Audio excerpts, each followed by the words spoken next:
Class के सभी विद्यार्थी, आप लोग फिर आज केमिस्ट्री की क्लास में तैयार हो जाइए। जो हमने पिछले दिनों यानी पी ब्लॉक की चर्चा करते रहे, तो पी ब्लॉक से ही हमने कुछ क्वेश्चन लिए हैं ऑब्जेक्टिव्स, यानी ग्रुप नंबर 15 से। तो ग्रुप नंबर 15 में याद हुआ सभी विद्यार्थियों को कि हमने यानी मेनली नाइट्रोजन और फास्फोरस ये दो चीज पर फोकस कर रहे थे। अब ये दो चीज पर फोकस कर रहे थे, अब यहाँ पर देखा जाए तो आज नाइट्रोजन और फास्फोरस से रिलेटेड कुछ ऑब्जेक्टिव क्वेश्चन आप लोग को दे रहे हैं। तो आइए आप लोग सभी बच्चे अपना अपना दिमाग लगाइए और देखिए कि आपने कितना सीखा।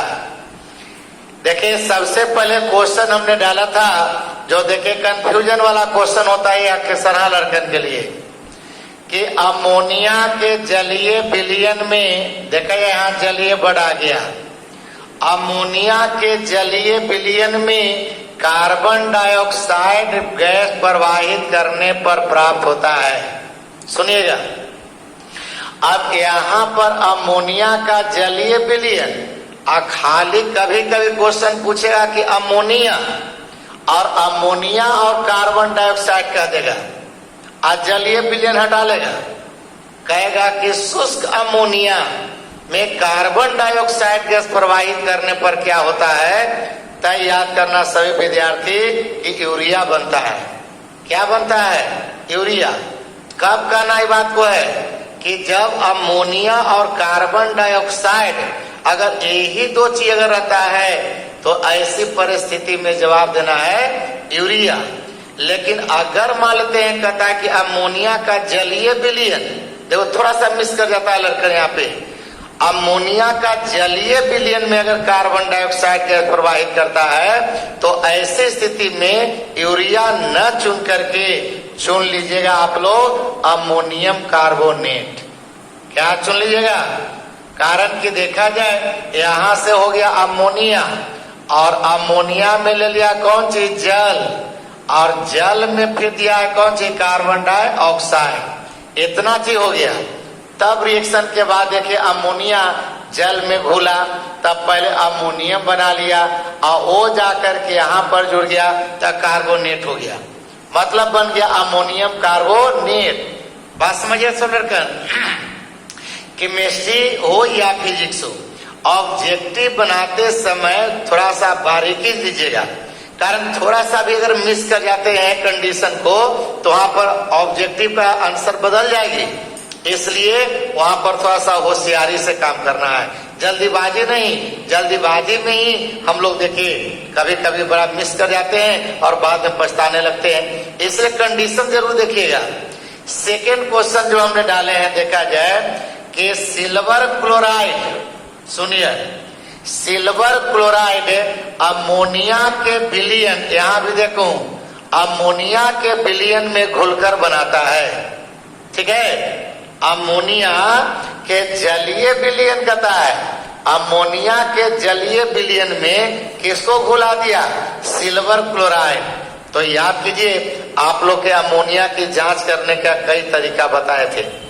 अमोनिया गैस की जांच आप नेस्लर विलयन से करते भी हैं, मर्क्यूरस नाइट्रेट से भी करते हैं, कॉपर सल्फेट से भी करते हैं, और इसके अलावा ये भी याद करिएगा सब लड़के कि अमोनिया गैस की जांच हम सिल्वर क्लोराइड से भी करते हैं।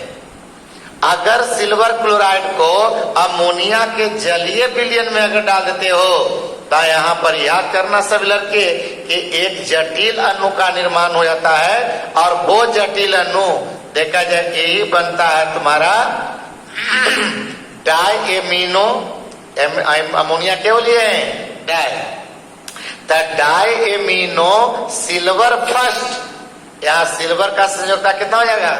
ऑक्सीकरण संख्या 1, तो यहाँ डाइएमिनो सिल्वर फर्स्ट क्लोराइड एक जटिल यौगिक, ऐसा पहले भी बता चुके हैं। तो जब भी अमोनिया की जांच करने में कोई हम लोग देखते हैं कि यहाँ जांच के रूप में जो भी पदार्थ का इस्तेमाल किया वो लास्ट में एक जटिल यौगिक का ही निर्माण करता है।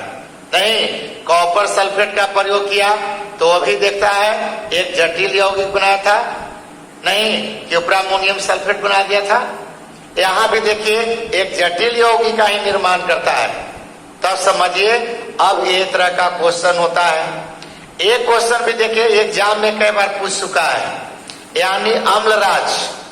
अम्लराज जिसको कहते हैं एक्वा रेजिया, क्या कहते हो, एक्वा रेजिया कहते हैं या रॉयल जल कहते हैं। अम्लराज का प्रयोग आप लोग को बताए हैं कि प्लेटिनम और सोना ये दोनों को शुद्ध करने में करते हैं। किसका प्रयोग करता है जी, बोलो पीछे के लड़के, और इधर जो चैनल से जुड़े हुए लड़के वो बोलिएगा भी, कमेंट्स करेंगे भी, जो समझ में नहीं आएगा तो कहता कोई आदमी की अम्लराज एक्वा रेजिया का प्रयोग कहाँ करते हैं, उनको बताएंगे कि अम्लराज का प्रयोग नोबेल मेटल, कौन मेटल, नोबेल मेटल। तो नोबेल मेटल के नाम से किसको जानता है, हाँ सोना और प्लेटिनम। तो सोना और प्लेटिनम इसको शुद्ध करने के लिए अम्लराज का प्रयोग करते हैं।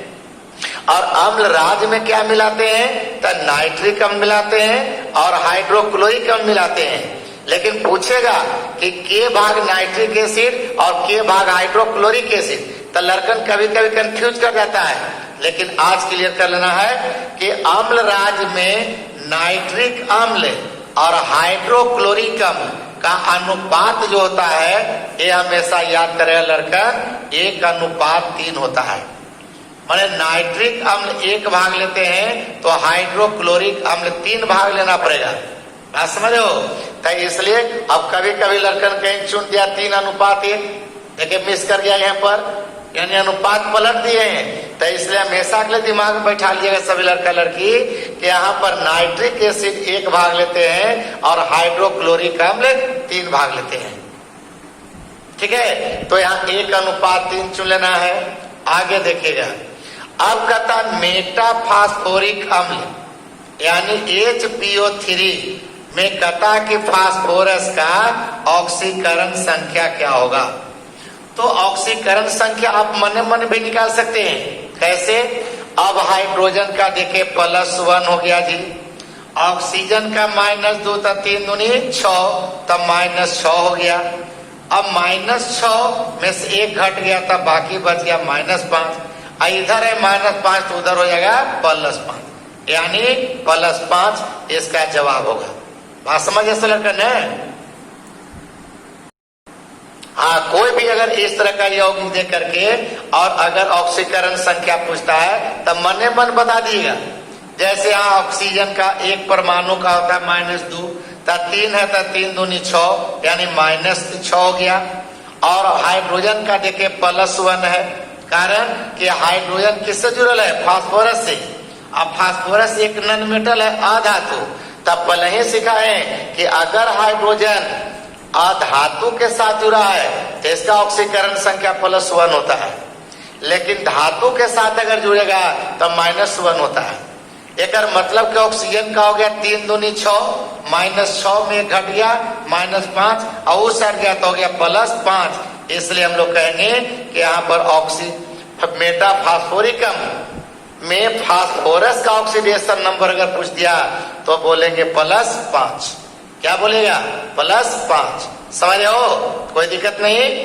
अब इसी तरह से क्वेश्चन देखिए ये भी है, जो लास्ट क्वेश्चन है इसमें भी लड़कन कंफ्यूज करता है। कहता कि लाल फास्फोरस, कौन फास्फोरस, हाँ श्वेत फास्फोरस नहीं लिए, लाल फास्फोरस नाइट्रिक अम्ल के साथ अभिक्रिया करके बनाता है। सोचिए, कहता लाल फास्फोरस P4 और यहां से ले रहे हैं कौन चीज, HNO3। ठीक है, अब यही दोनों के बीच में कहता रिएक्शन होता है। तो रिएक्शन में हमेशा याद करेंगे कि अगर लाल फास्फोरस का इस्तेमाल कर रहा है और नाइट्रिक एसिड से रिएक्शन कर रहा है, उसका जवाब मारिएगा ऑर्थोफास्फोरिक सब, फास्फोरिक अम्ल। ठीक है। तो इस तरह के क्वेश्चन जो होता है आपका छोटे छोटे, कहीं पर लड़कन कंडीशन भूल जाते हैं, तक का जो चुनना है वह कोई और चुन देता है, वह देखिए बहुत बड़ा ब्लंडर कर जाता है, आपका नंबर कट जाता है, आप पछताते रह जाते हैं। तो ऐसा मिस्टेक एग्जाम में न हो, इसलिए आपको चैनल के माध्यम से ऐसे कंफ्यूजन वाले क्वेश्चन हमेशा हम देते रहेंगे। आप लोग चैनल से हमेशा जुड़े रहेंगे। तो आज यहीं पर क्लास को स्टॉप करते हैं। धन्यवाद, गुड नाइट।